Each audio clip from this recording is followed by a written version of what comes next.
Bismillahirrahmanirrahim. Alhamdulillahi rabbil alamin.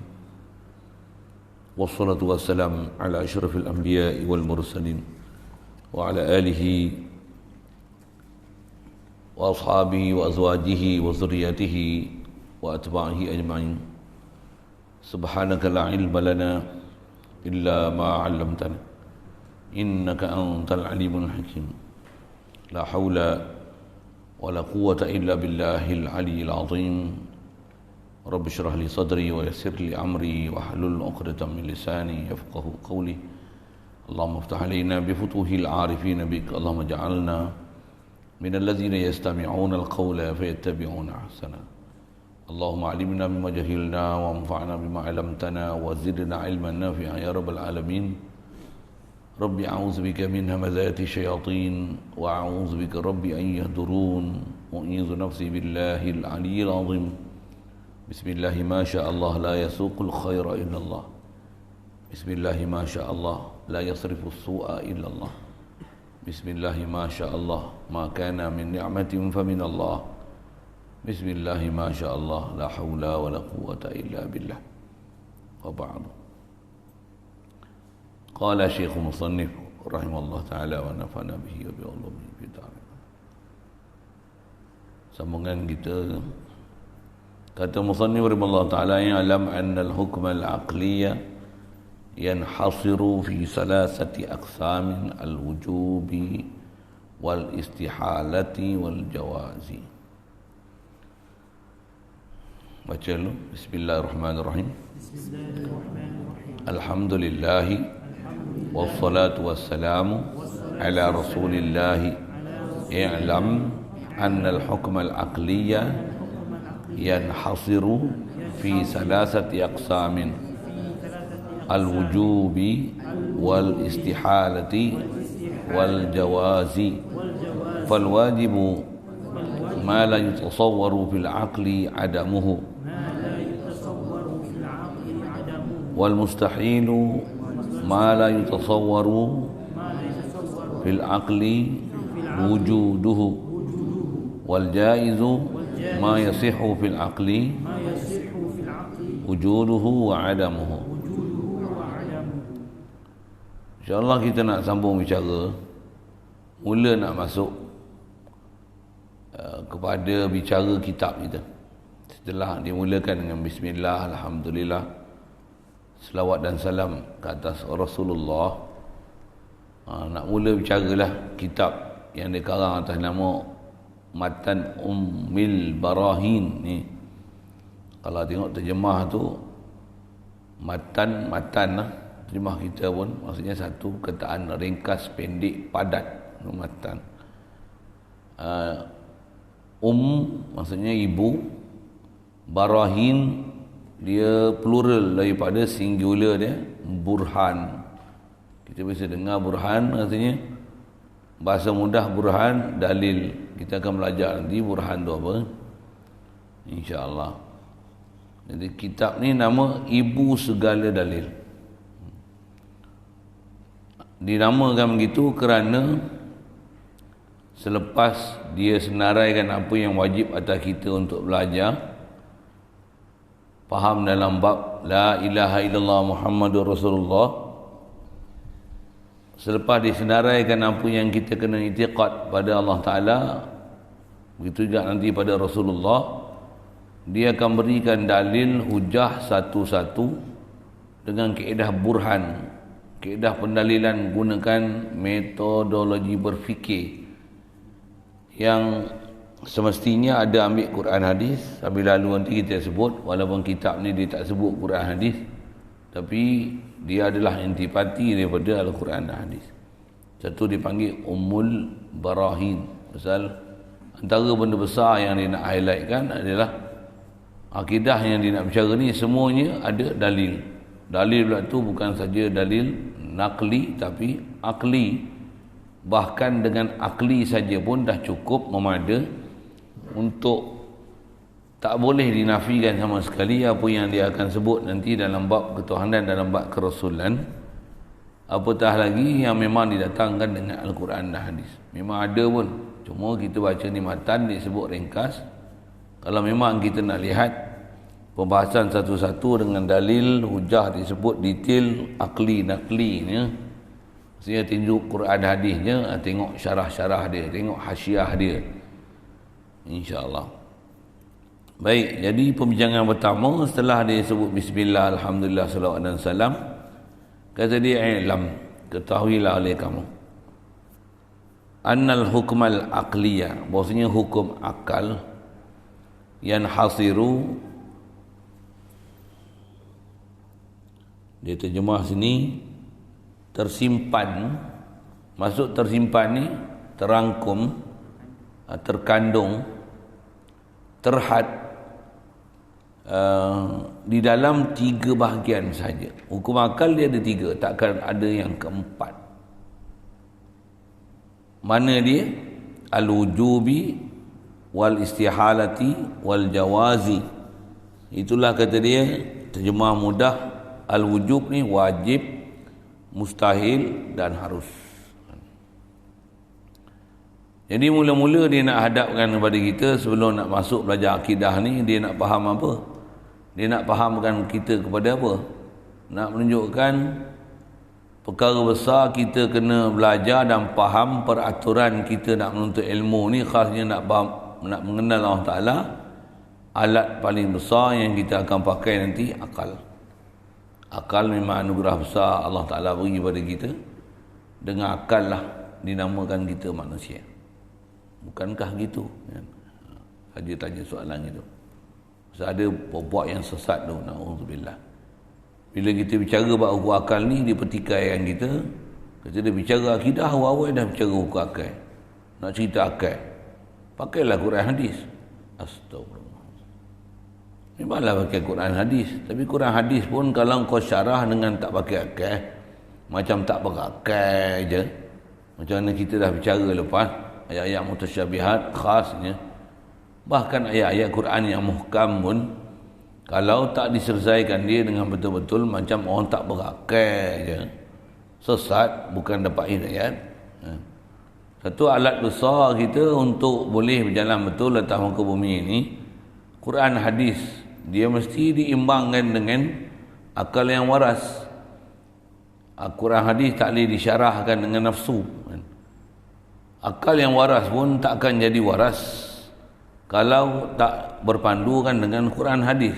Jadi kedua-dua akal dan Quran hadis ni dijadikan apa? Perlu ada pengimbangan, dan kita nak mengimbang ni, kita bukan ahli. Betul kita bagi bicara ni. Yang ni adalah hukum hakam yang telah dibicara oleh orang yang pakar sebelum kita. Kita bicara masalah mazhab, imam-imam mujtahidin, salafus salih, siapa dia salaf, dan khalaf pun dah ada seawal zaman Rasulullah. Kepakaran mereka dalam ilmu, dalam bab ayat Quran ni, antaranya sampai ayat-ayat mutasyabihat pun ada kemampuan mereka di atas kepakaran mereka dengan ilmu tu, boleh ada keupayaan untuk mentakwil Quran pada ayat-ayat mutasyabihat. Dah berlaku seawal zaman Rasulullah, bahkan Rasulullah mendoakan mereka. Mereka ni akal mereka sangat cerdik, melepasi daripada kebodohan zaman kita lah ni kan. Zaman dulu memang cerdik sangat. Jadi kecerdikan yang ada pada mereka itulah yang telah mereka bekalkan kepada kita. Dengan itu dikarang oleh ulama dulu kepada kita kitab yang seumpama macam ni, walaupun kecil, nipis, baca satu malam sekali lalu je habis. Tapi wallahi dia adalah intipati daripada seluruh Al-Quran hadis, rumusan yang sangat padat mengenai bab ketuhanan dan kerasulan.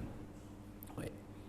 Jadi satu dia datangkan awal-awal, perkara yang paling besar kita kena belajar dan kenal adalah hukum akal. Atau pembincangan hukum akal tak susah, kita sebut ya sekali lalu. Hukum akal terbagi pada 3. Hukum akal dia takkan ada yang keempat, dan takkan kurang daripada 3. 3 lah. Yang ni kalau istilah dalam ilmu usul fiqh dipanggil al-adat la mafhum laha. Angka yang tak ada mafhum. Maksudnya 3, tak kurang, tak lebih. Jadi hukum akal ada 3. Bahasa yang dipakai Yang kita ambil bahasa Melayu mudah je, wajib, mustahil, harus.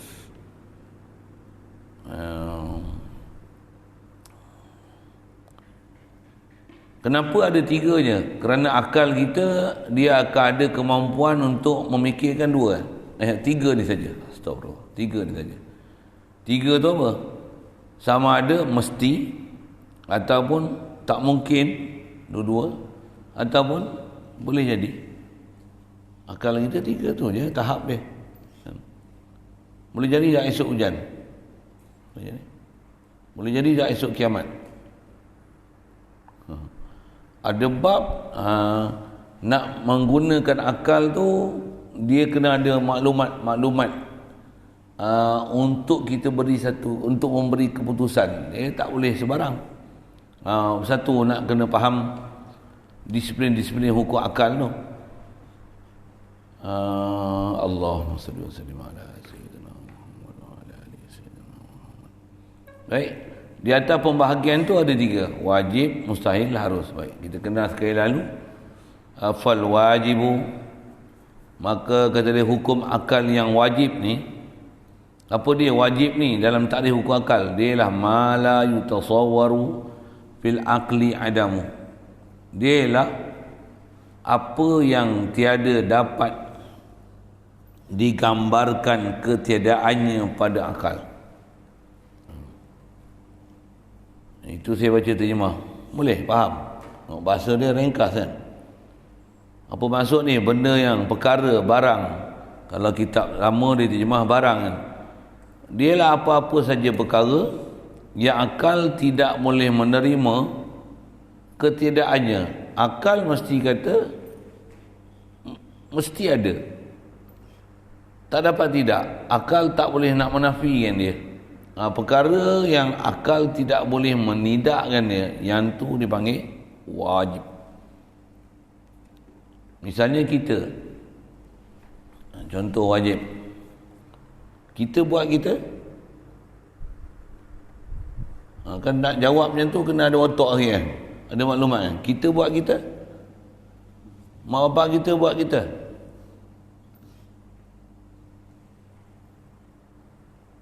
Mak bapak kita sebab kita ada, mereka tak buat kita. Kita pun tak buat diri kita. Betul, macam mana kita boleh ada? Sudah semestinya ada yang membuat kita. Tak mungkin ada kita tanpa ada yang mengadakan kita. Tu aku akal. Dan disiplin hukum akal ni bila disebut dengan takrif ma la yutasawwaru fil aqli adamuh ni, dia tidak akan berlaku di sebalik. Contoh yang kita bicara tadi, bolehkah kita ada yang memang tak ada siapa menjadikan kita, tapi memang kita ada yang kita boleh ada sendiri, tiada siapa yang mengadakan kita, tapi kita dengan tiba-tiba jadi ada, boleh? Itulah dipanggil wajib akal. Kita menerima konsep kita ni tak boleh ada, melainkan ada yang mengadakan kita. Kita mewajibkan, memestikan setiap makhluk ni mesti ada yang menjadikan makhluk. Tu hukum akal tu, besar tu, pahaman tu. Itu adalah hukum akal, dan tidak akan boleh ada siapa mengingkari hukum ini di kalangan orang berakal. Orang yang akal sempurna, dia tak akan bangkang perkataan ni. Kalau ada orang bangkang, dia kata mana pula. Banyak benda kata dia yang boleh ada begitu je, tak ada siapa yang mengadakan. Yang ni memang bengap, peringkat gila macam. Pasal apa ni? Pasal akal dia tak waras. Dia bercakap macam tak ada kepala otak, tak ada kemampuan daya berfikir langsung untuk dia nak boleh menilai sesuatu, untuk dia nak katakan wajib ataupun sebaliknya. Lalu sebut mudah itulah. Taswir ataupun gambaran yang paling baik dalam bab-bab wajib akli ni, semuanya adalah berkaitan bab ketuhanan. Kalau kita terus masuk ke bab ketuhanan tu, misal apa dia? Tahu mana? Kita mana boleh ada sendiri? Mesti ada yang mengadakan kita. Mesti ya. Kita melihat, Kita mendengar, kita hidup. Takkan kita hidup tapi yang menghidupkan kita tak hidup. Yang menghidup kita lah yang hidup. Kita asal boleh jadi hidup tak hidup. Pasal ada di kalangan kita yang dah tak hidup. Ada yang di kalangan kita pun belum hidup lagi. Yang kita duk hidup. Jadi asal kita ni boleh jadi hidup tak hidup. Tapi takkanlah yang menghidupkan kita ni dia tak hidup. Boleh faham? Saya buat apa? Tu besar tu hukum akal tu. Kenal Allah tu. Dan itulah pencapaian yang kita nak capai. Dan hukum akal tu menepati Quran. Kalau saya sebut Quran nanti lagi banyak sangat. Satu ulama dia mula-mula datangkan bab mengenal akidah ni, dia suruh gunakan akal siapa? Akal adalah alat yang paling mudah yang ada pada kita, yang semua manusia selain pada yang sindrom-sindrom, yang orang gila tu lain hal lah, dia tak ada akal. Semua ada alat akal ni yang kalau dijana dengan betul, pastinya boleh mengenal Allah Ta'ala, boleh mengiktiraf siapa Allah Ta'ala yang sebenarnya, dan memang iktiraf Allah la ilah. Makhluk ni tidak akan mempunyai sifat ketuhanan sama sekali. Kalau dengan menggunakan alat akal saja pun dah cukup sebenarnya, dah memada untuk kita boleh proses dan mencapai tahap tu. Hatta disebut oleh para ulama kita, sekalipun kita tak belajar Quran dan hadis. Satu, Allah Ta'ala hikmah dibangkitkan Nabi kita Muhammad sallallahu alaihi wasallam di kalangan ummi. Ummi maksudnya bukan orang bertamadun dari sudut membaca dan menulis, tapi mereka boleh mengenal Allah Ta'ala. Siapa? Membaca tak boleh, menulis tak boleh. Macam mana boleh kenal Allah Ta'ala? Apa alat yang digunakan oleh Rasulullah untuk menjana mereka ni boleh sampai beriman kepada Allah Ta'ala? Apa dia? Akal lah menyebabkan mereka boleh bertukar daripada keadaan jahiliyah kepada Islam. Asal berpahaman dengan pahaman yang di sebalik daripada jalan Islam, dapat jalan Islam ni pegang sungguh-sungguh, tak bertukar-tukar dah, sampai sanggup dibunuh dan sanggup mengharungi lautan api sekalipun, turut bahasanya, sekalipun dibunuh dia tak akan tukar dah pendirian dia. Pasal apa? Akal yang telah disuluh dengan datangnya Nabi Muhammad SAW yang membenarkan dia adalah benar-benar utusan Allah Ta'ala, pun dengan menggunakan dalil akal juga. Apa dia? Dia ummi, datang gaya Quran, yang ahli sastra pun tak boleh lawan. Tu dia punya kaedah akliyah tu. Boleh faham saya sebut apa? Kalau kita cerdik pandai, kita pandai bercakap, orang lain tak boleh lawan, tak heran. Ni Rasulullah ummi, datang yang Quran, dia kata yang ni wahyu. Kalau kau tak percaya ni wahyu, kau cuba buat seumpama ni. Dia orang tengok bahasa Quran pun dah tercengang dah. Tu mengajar satu keupayaan berfikir, benar Muhammad ni utusan Allah. Hukum akal tu. Pasal mana mungkin orang yang ummi boleh mengeluarkan hukum hakam, cerita-cerita, perkara-perkara ghaib sebelum kejadian manusia, cerita langit bumi, astronomi, syurga, neraka, azab, bab ketuhanan, umat telah dulu, Nabi Adam, nabi-nabi sebelumnya. Boleh sebut seolah-olah dia berada pada zaman itu. Cerita dalam Quran kejadian langit bumi apa, bintang bulan, seolah-olah Nabi Muhammad ni dia pernah explore, pergi angkasa, pergi tengok apa dia matahari bulan, bintang, cakrawala. Seolah-olah dia pernah pergi situ. Dia boleh cerita bab malaikat, dia boleh cerita bab jin, seolah-olah dia pernah pergi alam jin dan alam malaikat. Padahal tak nak pergi pun, duduk Mekah ya. Tapi wahyu yang datang tu, orang yang ada akal dia kata apa? Benar, sadaqallah wa sadaqa rasuluh. Sadaqa Rasulullah sallallahu alaihi wasallam. Benar sungguh utusan Allah Taala ni.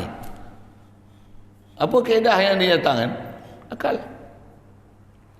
Mukjizat yang diberi kepada Nabi Rasul adalah dalil akal.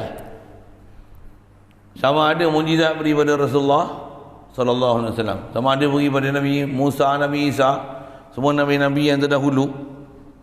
Mukjizat tu dia adalah kaedah berfikir dengan akal. Pasal apa? Pasal datang benda pelik macam ni, luar biasa, takkan ada dalam keupayaan manusia boleh membuatnya. Akal yang waras akan kata apa? Benar, ini adalah utusan Allah Ta'ala. Akal lah tu. Saya nak tunjukkan apa? Satu alat besar untuk boleh mengenal Allah Ta'ala, akal. Satu, ditaklifkan kita semayang, akal. Ditaklifkan kita untuk semayang, untuk ilmu, akal. Orang yang tak ada akal, hilang kefarduan untuk belajar, mengaji dan kefarduan-kefarduan syarak. Pasal apa? Tak pakai. Satu, lembu bukan gaduh dan semayang. Satu, siapa tak semayang tu lembu lah. Boh, pergi bahasa itu. Itu sebut lembu. Babi semayang lah. Siapa tak semayang tu babi. Oh, bahasa. Takkan tak ada akal. Siapa tak mahu semayang ni bagi hina pada babi. Babi tak ada akal, tak semayang. Kau ada akal, tak semayang. Babi lagi mulia pada kau. Kau tu bukan kau. Hasan pula ni. Ni apa ni? Kaedah berfikir Kaedah berfikir tu. Dan kaedah berfikir inilah siapa boleh capai, walaupun itu dia kata, dengan apatah lagi kita belajar dengan kitab suluhan ulama, walaupun kita tak hafal satu ayat Quran pun, tapi dengan apa yang telah diasuh oleh ulama ni, kita boleh kenal, boleh faham, boleh mengiktiraf siapa Allah Ta'ala, siapa kita, yang kita akan rasa memang kita sangat berhajat pada dia. Allah ni, dialah yang menunaikan segala hajat dan keperluan kita, yang kita takkan boleh ada melainkan kita semua datang daripada dia. Semestinya yakin, seyakin-yakinnya pergantungan kita hanya pada dia. Tidak ada selain daripada Allah Ta'ala yang boleh dijadikan tempat bergantung. Alat dia apa? Akal. Satu orang yang akal dia belum tersuluh untuk boleh mengenal Allah Ta'ala, sekalipun hebat sebut ayat Quran gini-gini, katalah gitu, sekalipun hafal ayat Quran, minta maaf sebut tahu orang hafal Quran sikit, tapi selagi belum waras fikiran, belum selesai hubungan dia dengan Allah Ta'ala. Bukan kata belum selesai, saya silap, tak mula pun. Al-Quran yang dia hafal ni kerana sikit tak beri kesan pada dia dengan apa yang dia hafal. Duduk mahan tapi hafal Al-Quran ni tak pernah ada apa perasaan Quran yang dia sedang baca dan dia sedang hafal. Macam apa? Tak, saya nak sebut bahasa macam tak berakai je. Macam apa? Dia tak sedar apa yang sedang dia belajar, apa yang sedang dia hafal. Duduk tempat ngapai itu bagus dah, tapi dia tak sedar apa benda dia hafal. Apalah susah-susah hafal Al-Quran ni, buat beban kepala. Pagi-pagi sebelum subuh dah ni menghafal Quran. Pasal belum ada akal. Proses pula proses tarbiyah, proses belajar. Bagi latihan begini, hafal macam ni. Dia belum ada akal lagi. Kalau dia dah hafal 30 juzuk Quran sekalipun, terror, tak lupa satu pun ayat Quran. Test tengok syahadah satu hari 30 juzuk, tak silap satu pun walaupun satu huruf. Belum tentu berakai. Sorry sikit nak sebut tu. Maksudnya apa? Akal bab lain, itu buah hafal belum tentu berakai. Belum tentu berakai. Nak kira hafal, saya pergi India, pergi Gulbarga tu, ada satu tempat makam Aulia Khaja Bandar Nawas. Dia panjang cerita tu, saya sebut ringkas je. Antara yang pergi ziarah makam tu, ada seekor burung kekak tua yang pada zaman pemerintahan Raja India dulu tu, yang dia ni salah seorang daripada Aulia yang masyhur pada zaman tu. Ada burung kekak tua dia hafal 30 juzuk Quran. Ada makam dia. Maksudnya apa? Tuan dia hafal Quran 30 juzuk. Sampai burung kekak tua hafal Quran. Jadi takat hafal Quran, burung kekak tua boleh hafal Quran, hanya buat malu. Dengar. Untuk kita yang tak hafal Quran ni macam. Itu satu. Memang bukan senang juga nak hafal Quran, betul tak? Setidak-tidaknya buat satu azam. Aku kalau boleh nak hafal ayat Quran. Nak hafal ayat Quran. Buatlah azam, apa payah kan? Pasal Quran mulia. Bagus tak? Hafal lagu ke hafal Quran bagus? Alhamdulillah, orang tak ada lapangkan dada kita. Takkan tak ada semangat sikit pun nak hafal Quran.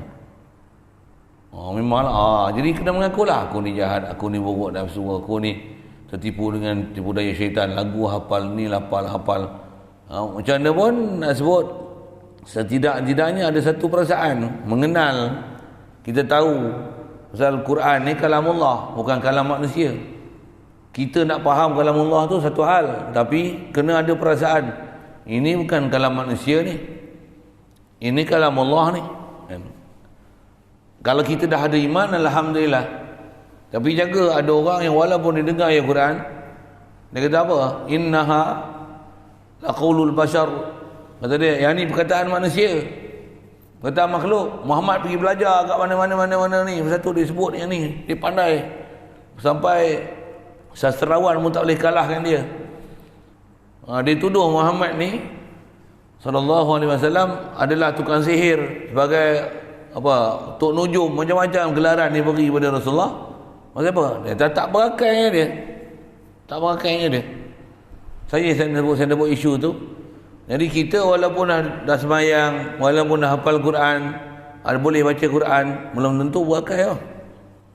Satu, belajar tauhid ni belajar untuk suluh akal ni, supaya boleh mengenal sesuatu yang sebelum ni kita belum kenal. Akal Allah Ta'ala beri kat kita, dia adalah satu alat yang paling besar untuk kita boleh mengenal Allah Ta'ala. Dan memang akal Allah Ta'ala beri ni tiada lain matlamat dia, melainkan untuk boleh mengenal Allah Ta'ala, tauhid Allah Ta'ala. Sebab itulah Allah Ta'ala hantar Nabi Rasul supaya boleh mentauhid Allah Ta'ala, sedar Allah Ta'ala, always realize Allah Ta'ala. Bunyi yang putih sikit, sentiasa sedar Allah Ta'ala, la ilaha illallah, Allahu sedar, Allahu sihat kau. Letih-letih ni, tu ada banyak sangat ilmu nak kena belajar. Letih, aku penat. Tu letih, sihat, tidur. Orang sihat, Allah sihat aku, alhamdulillah. Bukan tidur sihat kita. Sabab dia tidur, sabab dia kena makan, sabab kena minum. Kadang-kadang nutrition, ubat, apa seumpamanya.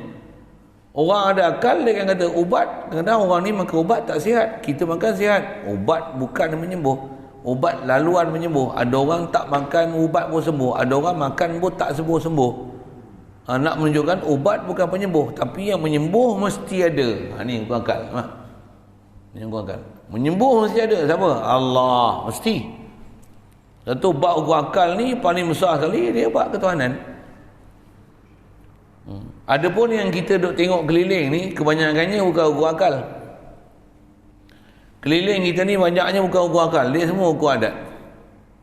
Tengok lampu ni tak menyala, elektrik ada putus ayah tu, bor kat sini menyala, bor kat sini menyala. Adalah benda tak kena tu, wayar putus ke, kat sui ada semut ke, ada lah tu, wayar kat situ, macam-macam hal mesti ada hukum adat tu. Pun kita kata andaian dia kat sini, andaian kat sana, boleh jadi kat sini, boleh jadi kat sana, boleh jadi maybe, bukan absolutely. Boleh faham saya cakap apa? Ni pasal apa badan besar? Contoh, ni pasal apa kurus keding? Makan kuat tak? Makan kuat. Ni makan tak kuat. Kopi dia tengok habis sebalang. Saya usik sikit. Makan tak kuat. Ni nampak kurus kan? Kadang kurus ni melantak kuat lagi pada orang gemuk. Orang gemuk pun cukup lah badan. Oh yang kurus ni, hayun. Badan tak gemuk. Nak menunjukkan bukan makanan tu menggemuk kan, tapi ada satu faktor lain.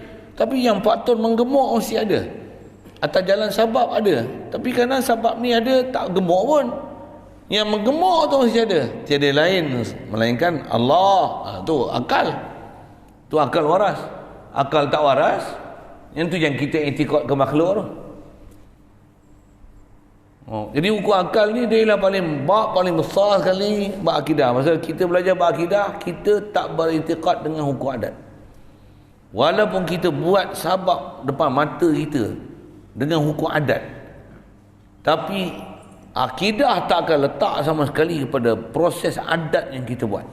Bayang tau, Kaedah kita mengenal Allah Ta'ala, mentauhidkan la ilaha illallah ni, walaupun kita mempunyai sejuta daya, sejuta keupayaan, sejuta sabab, bufilah angka ni semua juta-juta dah, mana main ribu-ribu kan. Sejuta sabab, sejuta keupayaan kita buat, orang beriman kata apa? La ilaha illallah, aku ni tukang buat, yang menjayakan ni Allah. Abra'u min hawli wa quwwati, aku lepas diri daripada keupayaan dan kekuatan aku, melainkan semua tu Allah yang bagi laksana. La ilaha illallah, itu orang beriman, itu orang yang ada akal. Orang tak ada akal, tengok, kalau aku tak buat tak jadi. Padahal ada je orang lain jadi, ada je orang lain boleh buat. Tengok, kalau tak ada kerajaan Malaysia, kalau dulu tak ada kerajaan tu, tak ada elektrik, tak ada air lah kita. Mereka mana ada kerajaan macam Malaysia, ada je elektrik, ada air. Lagi besar elektrik dengan air daripada kita, lagi murah pada kita. Saya cerita apa sikit ni, sikit lah benda-benda macam tu kan.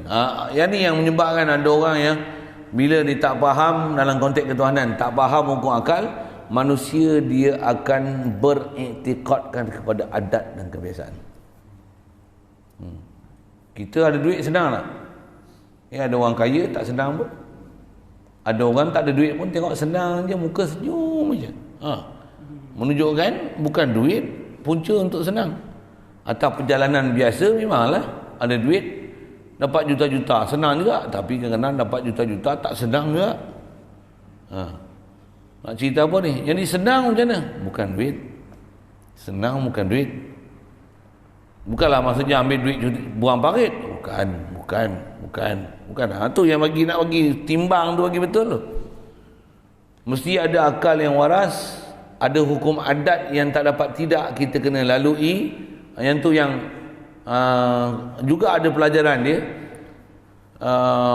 Tapi besar kita sekali kita belajar dalam bab ilmu tauhid ni, nak bagi apa? Bagi akal kita waras.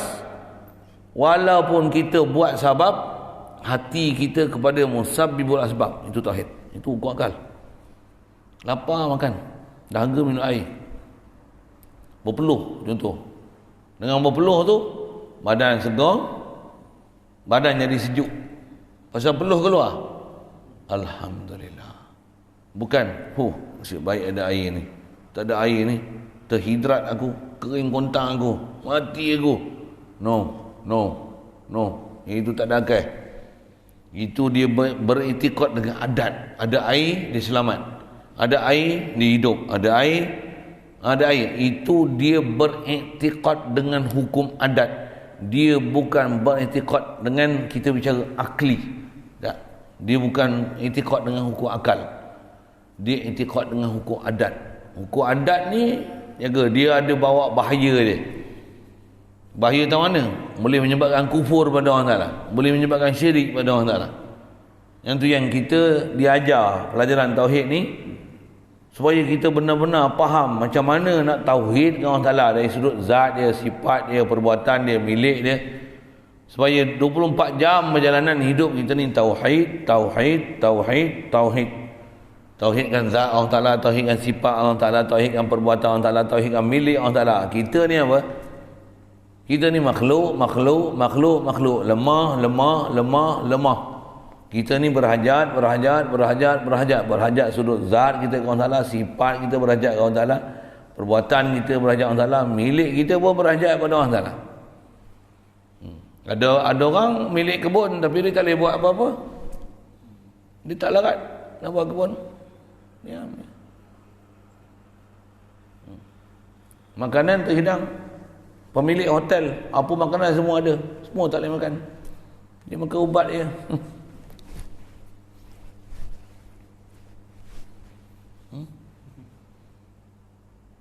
Nak menunjukkan apa dia? Nak menunjukkan, tu kata, nak bagi faham. Nak bagi akidah kita betul. Pegangan kita adalah ke Allah Ta'ala. Sabab tak boleh ditinggal. Pasal kita duduk atas muka bumi ni, dia ada pertaruhan sabab. Macam mana buat tu yang dia sebut. Bila nak mengaji akidah, benda besar yang nak dipaham, dan bab yang kita kena lihat adalah hukum akal. Pertama sekali itu yang wajib tu. Dan wajib ni memang paling besar sekali rujuk dalam bab ketuhanan. Kalau dalam bab keliling kita banyak, kalau kita lihat ni kebanyakannya adalah hukum adat. Kebanyakannya adat. Ada bau tak? Ni bau apa? Bau sampah. Bau ikan ni. Ada orang dia boleh bau. Ikan tengah alam ni. Oh, terror. Ya. Ni boleh bau. Ni apa ni? Ni macam ikan kedera masam je ni. Kalau macam ni ikan kedera masam, boleh kena dengan kedera. Yang ni macam sebara. Contohlah. Memang ada orang yang kepakaran itu. Itu pun kena silap. Pakar-pakar pun silap tau. Hukum akal dia takkan silap. Yang tu baru panggil hukum akal. Mesti ada yang bagi kita bau. La ilaha illallah. Itu takkan silap.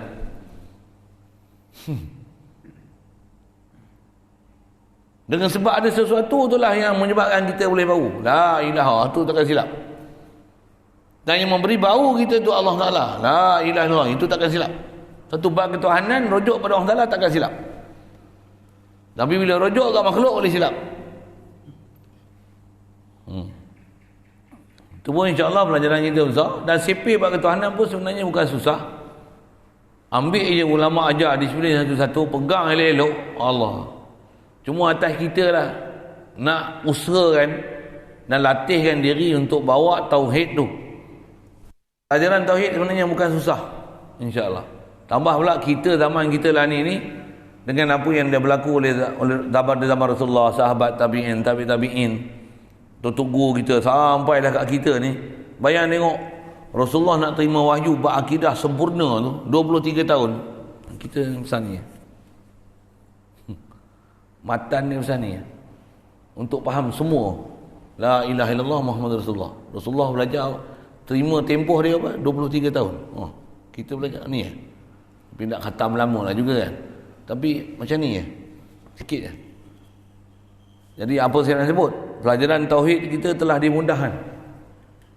Ambil je elok, pakai je elok. Cuma nak pakai itulah kadang. Itulah halangan kat kita.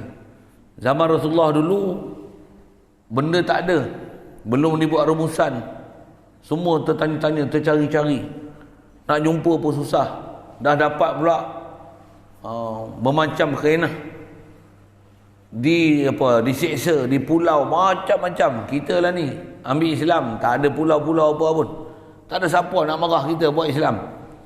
Tapi kita pula tak nak pergi cari agama Islam. Kita sendiri, kita tak pedulikan Islam yang kita dapat. Na'udzubillah. Sikitlah sana. Sikit situ. Jadi semua tu apa masalah dia?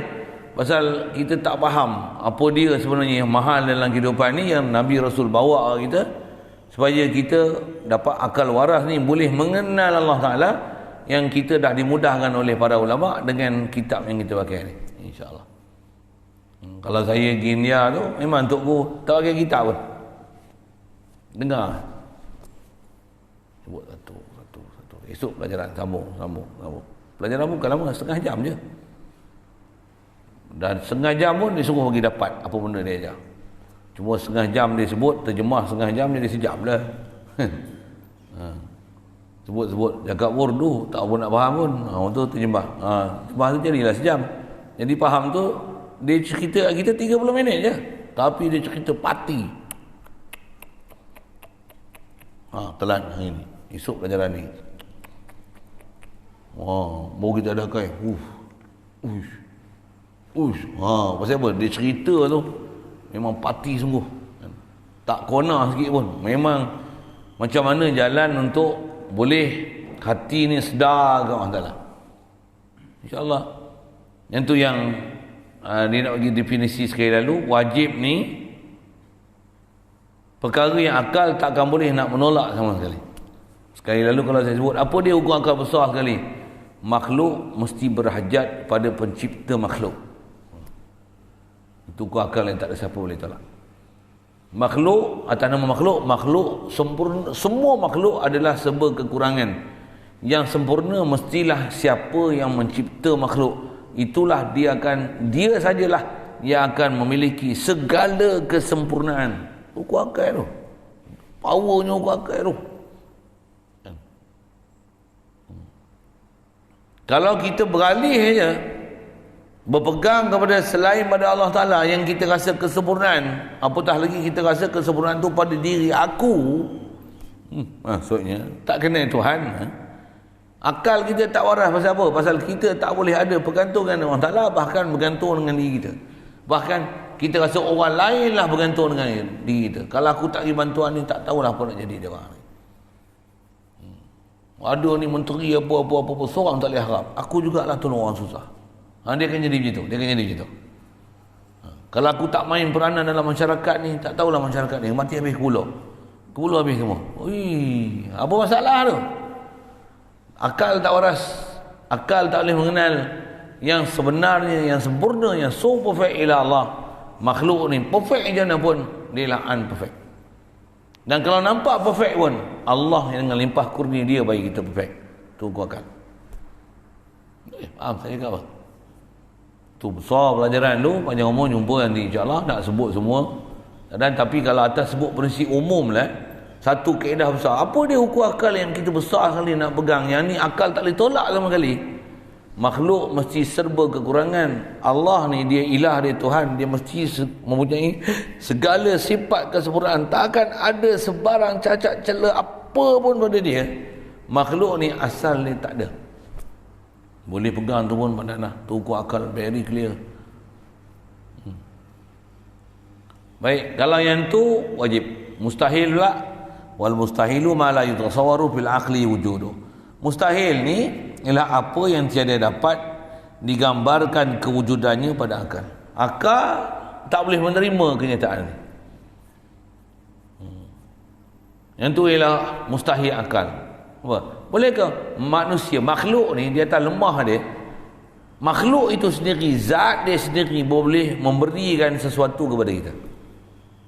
Yang tu mencabar sikit nak faham dia. Macam apa? Kita dah tengok ada duit senang, makan nasi kenyang, betul? Makan lebih ngantuk. Betul ke makan lebih ngantuk? Tak ada lagi makan lebih. Satu makan sepinggan, makan 2 pinggan. Napas nak dia dah. Tambah yang ada penyakit berangkai-angkai tu, try nak makan lebih. Makan pula benda tak boleh makan. Buat teh pula, teh tarik kau punya. Buh garam pula sikit. Macam mana? Lemak biar minum tombak tu. Nak saya nak sebut apa? Dia akan susah nak faham. Yang kata makhluk ni tak boleh membuat satu. Macam mana tak boleh membuat satu? Kan kita lapar, kita makan, kenyang lah. Kita ada dahaga, minum air hilang dahaga. Ada duit senang lah. Dapat kuasa kita boleh buat segala-galanya. Dapat kuasa tak jadi pun. Nak cerita apa ni? Ada benda yang memang perkara tu mustahil. Asal saya nak mustahil apa? Makhluk tak boleh dengan sendirinya. Diri makhluk sendiri untuk makhluk itu dengan by itself, dengan diri dia sendiri untuk boleh memberi sesuatu kepada sesama makhluk. Itu pelajaran besar buat tauhid tu. Makhluk dengan sendirinya tak boleh memberikan sesuatu dengan diri dia sendiri. Sama ada kepada diri kita sendiri, kita ni pun sebagai mana makhluk tu, kita pun tak boleh memberi sesuatu kepada diri kita sendiri sesuatu. Takkan diri kita ni dengan diri kita sendiri ni boleh memberi kepada orang sesuatu? Mustahil. Mustahil kita boleh beri sesuatu kepada seseorang dengan diri kita sendiri. Mana boleh? Diri kita sendiri pun tak boleh memberi sesuatu pada diri kita. Nak kalau hampa demam, hampa bagi hampa baik demam, diri sendiri bagi baik demam, boleh? Kena juga madu ke, batu sauda ke, obat ke, telan je. Kena cari juga benda mati. Sedangkan kita hidup, benda tu mati. Kena telan juga benda mati je. Kita dahaga, boleh tak kita dahaga? Kita nyawa ada akal. Macam inilah, aku bagi hilang dahaga. Boleh hilang dahaga, boleh tak? Tak boleh. Kena ambil juga air, minum. Telan. Dengan kapasiti yang tertentu. Baru boleh hilang dahaga. Kita pun tak boleh bagi hilang dahaga kita. Kena ambil air kat bagi hilang dahaga. Kita pun tak boleh bagi manfaat pada diri kita. Takkan air dengan diri dia sendiri boleh memberikan sesuatu kat kita. Orang ahli tauhid macam mana? Minum tu. Minum pun bismillah. Aku minum dengan Allah. Apa dia? Allah yang berkehendak aku minum. Dia yang jadikan air untuk aku. Alhamdulillah. Macam mana? Dia yang hilangkan dahaga aku. La ilaha illallah. Nak dapat macam tu lah susah. Hampa tak boleh wali-wali. Saya tak dapat lagi. Jenuh kelahi. Cuba nak bagi hadir hati. Tak boleh. Berlakon lah. Maksud saya berlakon ni, ilmu tu ada. Baru latihan. Doa pun doa lah kan. Allah waj'al hajatun taqwiyatan li asadana qalban layyinan ala zikrika wa syahadatika wa ma'rifatika wa tauhidika waj'alna wa iyyahum min ibadika salihin waj'alna wa iyyahum min ibadika salihin. Doa boleh doa. Tapi kerja yang kita buat tu tak masuk hati. Ya Allah. Aku nak bagi rasa Engkau yang kenyangkan aku, ya Allah. Aku tak ada takluk dengan makanan ni. Untuk aku jatuh hati kat makanan ni, makhluk. Makhluk ya. Aku tak boleh rasa lagi macam tu. Aku tak rasa, aku duk rasa makhluk ni macam ada sesuatu lah. Aku tak rasa Engkau yang bagi aku kenyang. Apa nak jadi kat aku ni? Oh, saya sebut saya lah. Mika wali apa? Ya tak dah, itu cabaran. Saya sebut tu pasal bila saya belajar, guru ajar macam tu. Tengok dia buat senang je. Ada benda dia cakap tauhid senang je sambil makan sirih. Sambil makan sirih cerita tauhid. Dia makan sirih dapat tauhid. Ya Allah. Yang kita ni sampai perit kepala otak. Apa payah sangat kita ni. Nak kata apa? Yang tu yang kita perlu latihan. Kadang ada ilmu kita boleh hadam lah. Tapi untuk istilahnya cerah akal tu, khas yang sebut mustahil lah. Apa mustahil? Memang betul ke makhluk ni, memang diri makhluk, zat makhluk tak boleh membuat sesuatu dengan diri zat makhluk itu sendiri untuk beri mudarat dan manfaat? Boleh faham saya cakap macam tu tak? Boleh tak? Susah sikit. Fakta tu berat sangat ke apa? Hang faham? Tak faham? Tak biasa dengar kalau benda orang tu ni dia cakap zat sesuatu tak boleh bermanfaat dengan diri dia sendiri. Mau terlihat urat orang kata tahu. Nampak macam faham. Nak tulis pun tak tahu nak tulis apa. Nak tulis apa, nak dobit apa ni. Nak catatan apa, apa isi penting kan. Dia nak merepek apa, nak cerita apa. Kenyang, makan nasi, minum air. Pelajaran itu je, pelajaran tauhid ke? Itulah tauhid. Ada orang tak boleh hadam ni. Apa benda dah terkebil-kebil. Tambah pula duk dengar tu sambil makan kacang. Duk benak tu saja sebut kita kan. Kita tu kata mustahil. Asal saya sebut makhluk dia takkan duduk martabat Tuhan sama sekali. Tuhan takkan duduk martabat makhluk sama sekali. Mustahil. Mustahil. Nabi Isa makhluk. Boleh tak makhluk upgrade jadi Tuhan? Jadi anak Tuhan? Jadi isteri Tuhan? Utusan Tuhan boleh. Takkan boleh jadi Tuhan. Anak Tuhan, isteri Tuhan, subhanallah. Ataupun makhluk, Tuhan, dia telah rendahkan martabat dia supaya dia jadi macam makhluk. Boleh turun, boleh naik, boleh pergi mari. Ada muka, ada tangan, boleh tak? Mustahil. Mustahil. Ulama dah ajar kat kita disiplin. Satu senang. Ada benda yang kita kadang akal kita pun tak sampai, tapi dengan ulama dah bagi satu disiplin, formulasi kita dapat tu, alhamdulillah, memudahkan kita untuk kenal Allah Taala. Cuma nak bagi jatuh dalam hati. Yang tu satu kerja lagi. Yang tu dia perlu latihan, perlu pengamatan, perlu mujahadah, perlu muzakarah, perlu mutalaah, perlu mujalasah, perlu musahabah. Lagi pula apa? Perlu muraqabah, perlu musyahadah. Ada kerja-kerja yang kena buat. Mutalaah, mujalasah, musahabah, muzakarah. Bab ilmu sebut sini. Lepas tu kena ada latihan zikir. Zikir dengan hadirkan istidhar untuk musyahadah ke Allah Taala. Ada ilmu yang apa yang kita bawa, kita faham tu, kena hadirkan hati ke Allah Taala. InsyaAllah panjang umur jumpa. Yang ni sekadar sekali lalu nak menunjukkan kita belajar tauhid tu yang ulama kita mula-mula didedahkan hukum akal dulu. Tentu Allah Ta'ala dia puji dalam Quran setiap orang yang apa saja keliling dia, kejadian langit, bumi, awan, hujan, panas, senang, susah, binatang, haiwan, tumbuhan, semua tu dia boleh dapat dalil ni semua ciptaan Allah. Allah tak jadikan dia sia-sia. La ilaha illallah. Allah yang jadikan binatang. Tengok pula yang ni kumbang, yang ni ulat, yang ni belalang. Belalang pun belalang kepala panjang, yang ni sesungut panjang, ni badan panjang, ni warna kuning, ni warna hijau, ni warna coklat, warna kuku. Macam-macam. Ya Allah. Ya Allah, la ilaha illallah. Ni semua makhluk. Maka hadza khalqullah, hadza khalqullah, hadza khalqullah. Dia ada disiplin. Ulama ajar sebenarnya cara-cara dan kefiat tu. Cuma kita bila tak belajar, kita tak ada jalan pun nak kenal Allah Ta'ala. Tak ada pun cara-cara kita nak dapat untuk boleh kenal Allah Ta'ala. Kalau kita dapat daripada guru yang boleh tunjuk je ni, sebaik-baik keadaan, itulah sebenarnya. Atau kita dapat guru yang boleh tunjuk kita jalan ke Allah Ta'ala, ni adalah sebaik-baik keadaan, ni adalah sebaik-baik jalan. Baik.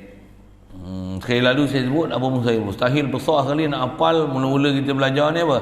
Makhluk takkan jadi Tuhan, Tuhan takkan jadi makhluk.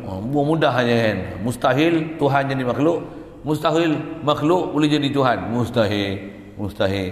Tapi haiwan boleh jadi benda mati boleh jadi batu, boleh jadi kayu boleh jadi haiwan. Tu pula kita tersentak. Kayu boleh jadi haiwan. Tongkat Nabi Musa tak apalah jadi ular. Tu pokok kayu tu boleh jadi haiwan. Pokok kelapa sawit tu boleh jadi haiwan. Nasi tu boleh jadi haiwan. Nasi tu makan kat kita jadi darah, dari darah tu jadi air mani, daripada air mani tu jadi orang lah. Ya. Kita tengok ulama hurai, pandainya ulama kita fikir. Mereka dah melepasi halangan-halangan tu. Panduan memang semua daripada Quran. Tapi kalau sebut Quran sendiri banyak sangat. Gedebak, kita bukan ahli Quran. Kalau semua hafiz Quran, saya tojah je seorang-seorang.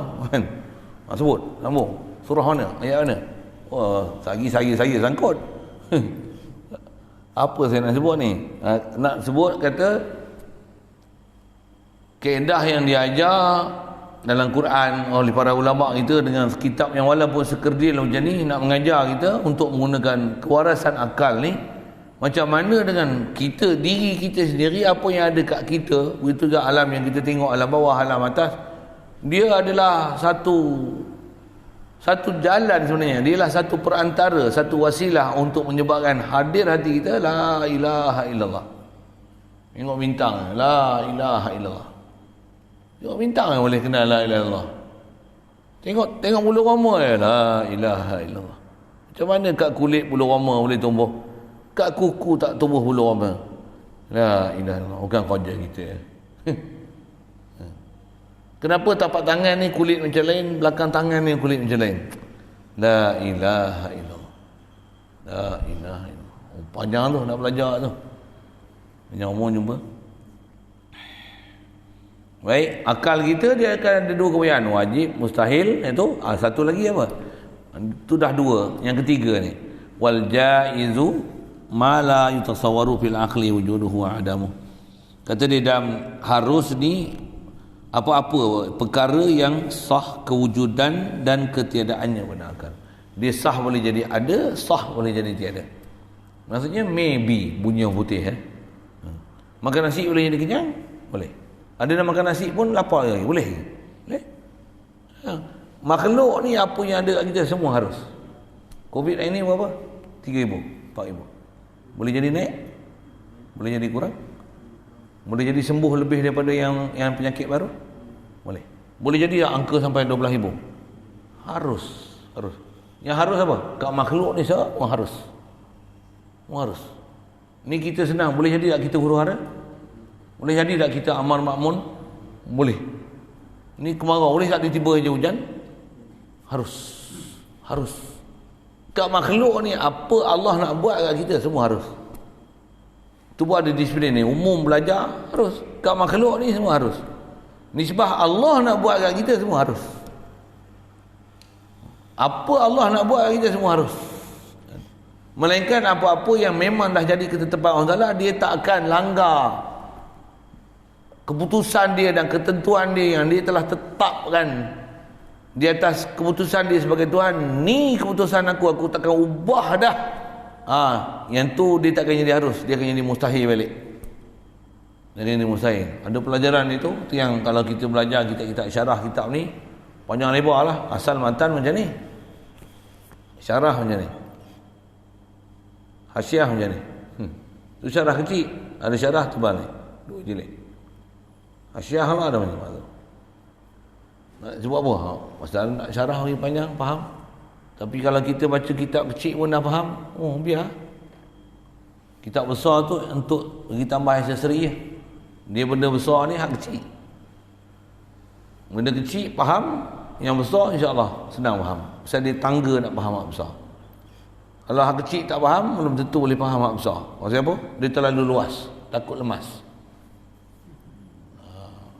Insya-Allah. Ringkas je saya sebut tu.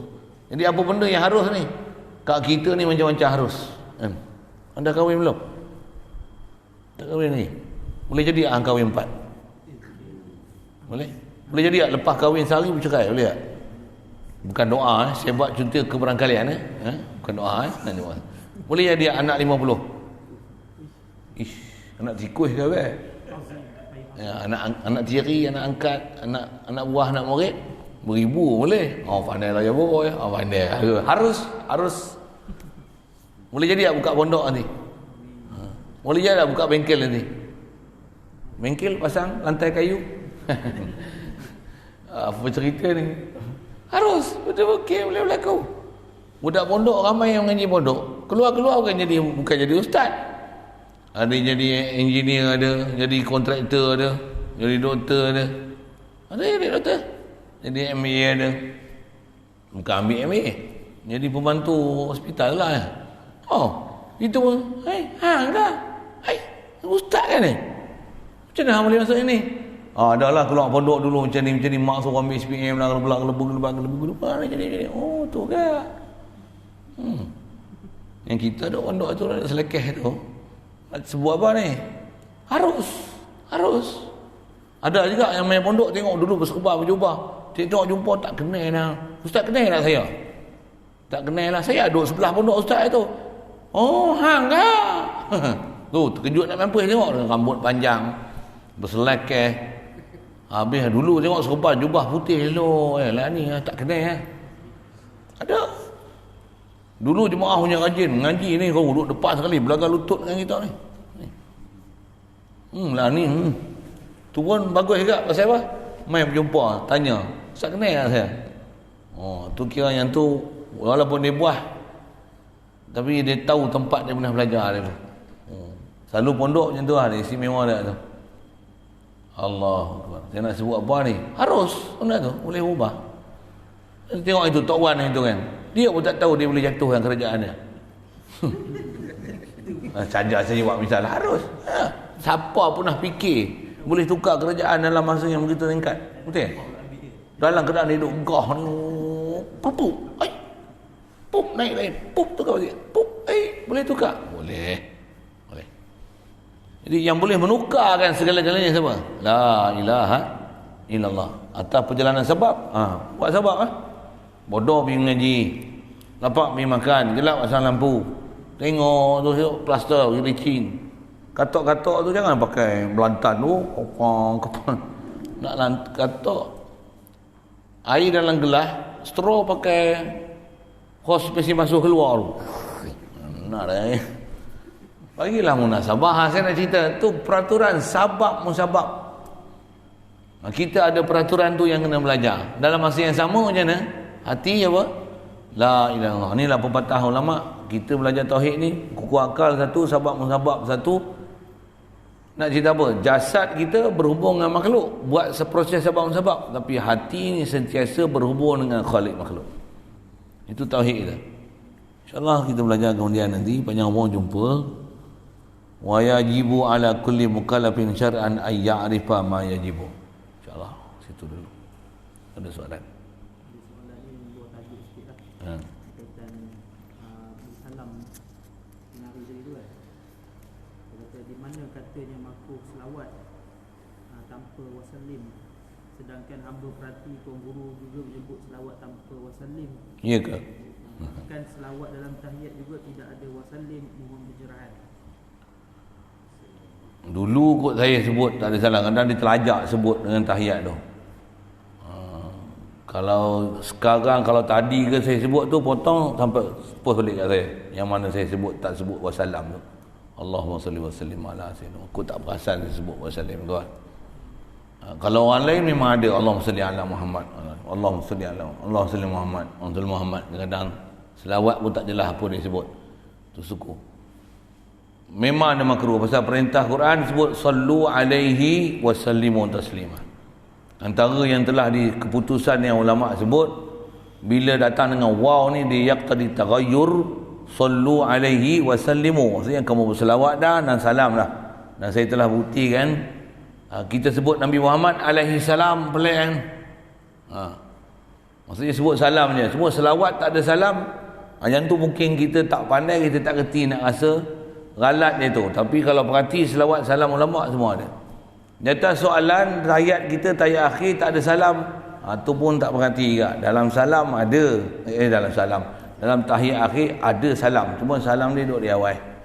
Assalamu alayka ayuhan nabi. Ada uslub macam tu. Yang tu yang kita tak perasan, kita tak kerti nak ambil hukum tu. Assalamu alayka maksudnya doa sejahtera atas kamu, wa ala ayuhan nabi wa rahmatullahi wa barakatuh. Assalamu alayna wa ala ibadillahi sholihin. Kalimah syahadah Allahumma salli ala sayyidina Muhammad. Salam dah tak ada. Maksud apa? Salam dah ada depan. Jadi ada tak salawat? Ada. Ada tak salam? Ada. Jadi dalam tahiyat ada salawat dan salam. Di atas kita baca selawat dan salam Ibrahimiyah macam tu, yang itulah yang menyebabkan kita baca tak ada salam. Maksud apa?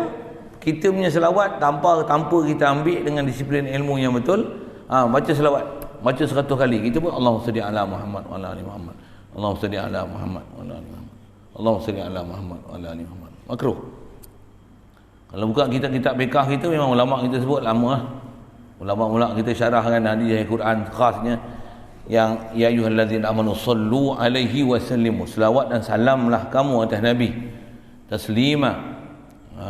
Memang jelas disebut oleh para ulama kita dalam kitab-kitab mengatakan menunggalkan salam saja ataupun selawat saja atas Nabi Muhammad SAW adalah makruh. Bila makruh ni dia maksudnya tak sempurna. Tak sempurna. Dia taklah haram, tapi bila makruh, Allah Ta'ala perintah kita ada selawat dan salam, tapi kita bagi selawat je tak ada salam. Jadi kita dah tercicir satu, sedangkan kena combine dua-dua. Itu kot sekali lalu sebut. Masa saya jawab soalan tu lain. Kalau setengah atas pendapat ulama yang kata ini adalah makruh, tak dapat fadilat selawat. Rugi. Memang ada pendapat yang kata tak makruh. Janji selawat, salam tu yang tu afdal kata dia. Lagi afdal kalau ada salam. Kalau selawat saja pun dah hasil selawat. Tapi dia bukan pendapat kuat. Kaedah kita nak beramal cari pendapat yang paling kuat sekali, tak ada siapa lain yang kata. Itu saya ngaji Tok Guru ajar nasihat. Itu satu. Memang di atas kaedah jumhur yang kata ada makruh ni, kalau kita selawat dalam keadaan ada makruh, maksudnya tak hasil fadilat selawat. Tak hasil, rugi. Jadi rugi tu, rugi. Bila kita buat dengan sempurna, kadang-kadang kalau muhasabah sikit, antara rugi tu apa? Padahlah selawat selama ni macam tak ada apa-apa je. Contoh. Satu selawat, itu kalau sebut sekali lalu macam itulah. Kalau ada apa-apa ke tak ada apa-apa ke, hukum macam tu. And macam mana pun, kalau kita nak ambil atau pendapat yang ringan yang dia kata dengan selawat saja tak ada salam pun tak apa, saya dah sebut tadi kan, kaedah tutup guru ulama kita ajar, kita al-khuruj minal khilaf mustahabun. Masuk keluar pada khilaf ni, maksudnya ada ulama kata boleh dengan selawat tak ada salam. Ada ulama kata kena ada selawat dan salam. Tak ada selawat dan salam, selawat saja tanpa salam makruh. Buat apa nak biarkan dalam keadaan makruh? Keluar daripada makruh tu, sebut satu selawat yang tak ada siapa pun kelain yang kita. Bahkan memang itulah nanti sebab untuk menyempatkan ada sesuatu. Yang sebab itu dapat rahmat yang besar daripada Allah Ta'ala. Saya lalu sebut itulah. Kalau ada lah itulah. Kalau saya sebut bahas hadis yang banyak. Kalau adalah hadis Nabi dia sebut, man salla alayya salatan sallallahu alaihi asyran. Siapa selawat kata aku sekali, Allah Ta'ala memberi rahmat atas dia 10 kali. Hadis tu sebut apa? Selawat aja, tak ada salam. Man salla alayya salatan sallallahu alaihi asyran. Siapa selawat atas aku sekali, Allah Ta'ala bagi rahmat atas dia 10 kali. Tak ada salam pun. Nak bahas hadis, tak reti disiplin, jangan nak sembah. Yang tu hadis, ayat Quran tadi nak campak mana? Ya ayyuhallazina amanu sallu alaihi wa sallimu taslima. Panjang kalau nak kelahi tu. Itu yang memang ada bahas. Tapi atas kesimpulan rumusan, macam mana? Biarlah ada selawat dan salam. Itulah sekali lalu. Saya tak suka bahas macam puak-puak tu, sebut hadis Quran dia. Ambil je hukum fiqh yang ulama' dah sebut. Bahas boleh, tapi kena tak ke mana. Kita pula atas matlamat kita nak beramal. Cari amalan yang tak ada siapa kelahi yang kita buat ni. Memang selawat kita adalah yang terbaik. Yang ni adalah selawat yang memang tak ada siapa pertikaikan selawat yang kita buat tu. Yang boleh jatuh ada hukum makruh pasal kita datangkan selawat dan salam. Kaitnya tu tak tadi dengan penjarakan saf dalam solat. Sebab ramai di kalangan kita yang tak pergi sembahyang Jumaat sebab dia faham wajib merapatkan saf tu. Ada yang angka benda bid'ah, ada yang sekarang ni kepedesan buran. Yang ni yang kata kena belajar hukum fiqh ni. Merapatkan saf atau hukum yang dah siap sunat. Kalau bahas hadis memang lah. Ada hadis dapat sumpah lam terlawat jawab qasam. La tusawwunna sufufakum aw la yukhalifanna Allahu baina qulubikum. Ada lam muwatta'atun li jawabil qasamil mahzuf.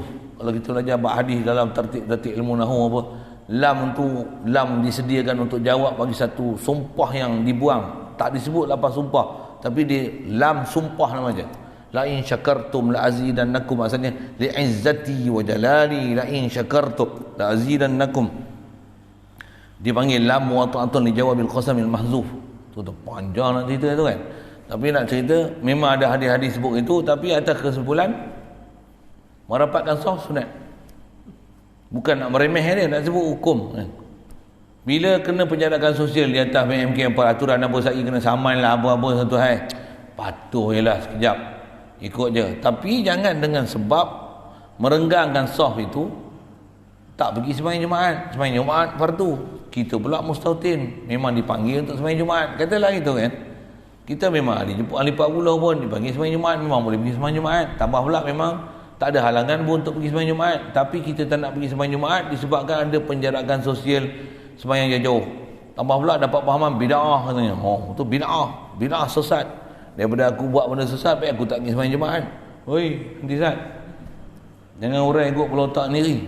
Ambil pekah tu senang. Merapatkan saf sunat. Menjarakkan tu ada makruh. Kalau ada helah, ada keharusan. Ada keharusan. Macam orang patah kaki, dia tak boleh, dia kena letak kon situ. Kau jangan main sebelah aku ni. Sehari aku sembahyang, aku terajang kau. Kaki aku tak boleh bengkok.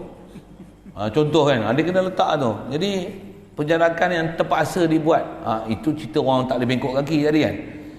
Ni katalah dengan peraturan kerajaan apa saya kena saman lah. Peraturan ni mana ada saman-saman lah kan. Masuk mahkamah terus kan. Kena reman lah, masuk penjara terus kan. Tak tangkap masuk bala kan. Apa saya nak sebut ni. Jadi di atas ada undang-undang dan peraturan yang ketat gila macam tu, patuhlah Sat. Tapi jangan tak sampai tak pergi sembahyang Jumaat. Jangan tak pergi sembahyang berjemaah. Kalau ada tempat-tempat yang boleh pejam mata buat je, pandai-pandai lah, elak-elak sendiri kan. Tapi kalau kena saman, sendiri tanggung lah. Sendiri kena ingat. Mak saya selalu dia sebut pepatah macam ni, Melayu makan pengat, sendiri kena ingat. Dia ambil mana saya tak tahu.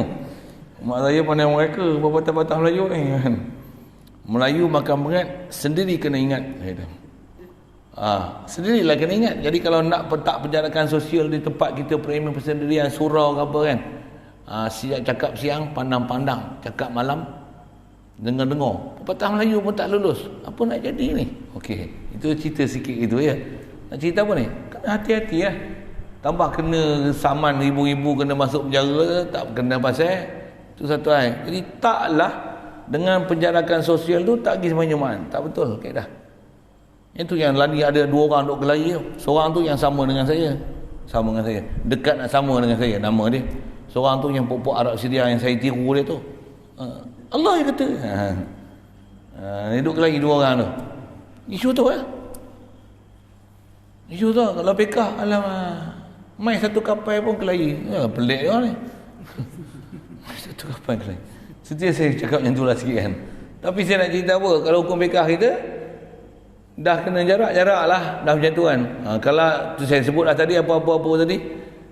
Jangan dengan sebab itu meninggalkan sembahyang Jumaat. Pasal sembahyang Jumaat wajib.